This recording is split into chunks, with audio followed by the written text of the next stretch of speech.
were a poorer region, but they still didn't skip on any details that they could to add a little pizzazz of color to what they wear.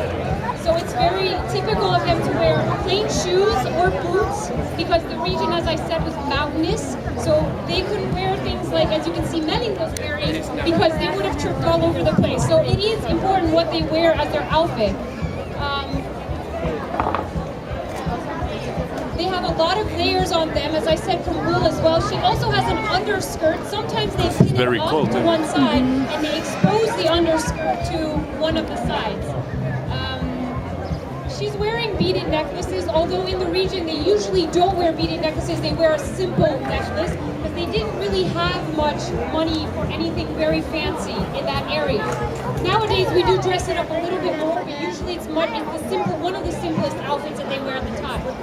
We go over to a region called Transylvania, or Erdély, which is also used to be part of Hungary, and this is a Civic or Széki outfit. They wear boots because they're also from a colder and still a little bit mountainous region. The point of the women's outfit was not so much to make it puffy and to accentuate the skirt, but it was to accentuate their hips. And then a little bit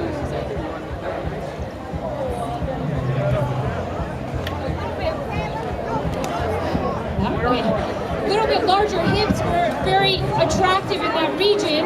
It said that they were of childbearing possibilities.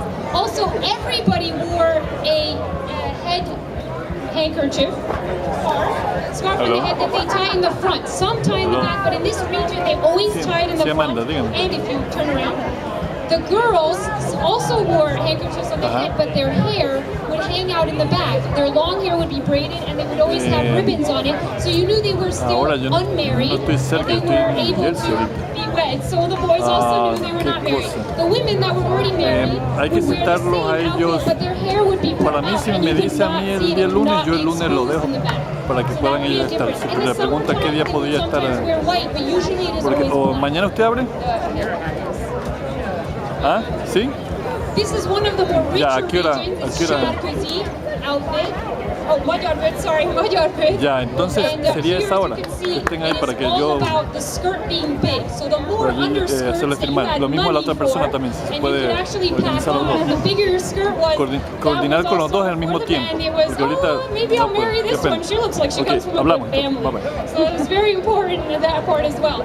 And also in this outfit, it was important to accentuate the bodice or the upper part of the body. So nowadays women don't like wearing this Hungarian outfit because it's not slimming to the figure, but it wasn't meant to be. It was meant to look voluptuous, and that was attractive in that region. So as you can see, they're very, very detailed, and they started using silk in the later times when it was available to them to make it even more rich outfit that they could wear.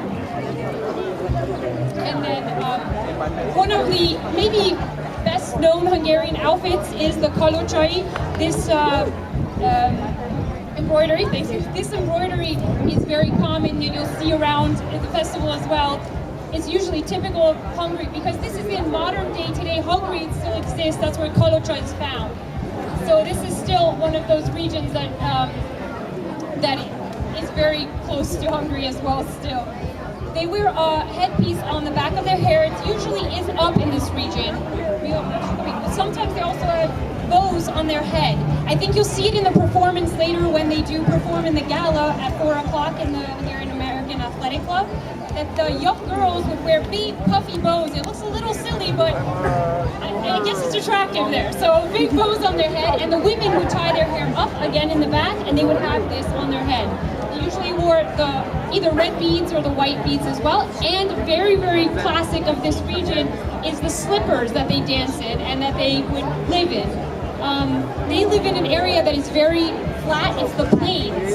So in the plain area, it was very easy to slip in and out of shoes. They don't wear the boots or the shoes, or the other closed shoes as well. They wear these slippers that also are sometimes in blue and red are usually the colors, or white, that's right, white. I've also seen a lot.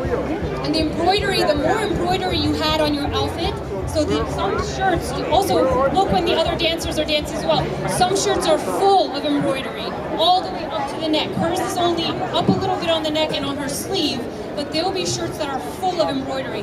And the more embroidery you had, the more dowry you also had. So again, the more expensive you were. And also there, the skirt being bigger, puffier was very important of the region. So these are the girl outfits. Some of the girl outfits, there's a lot more.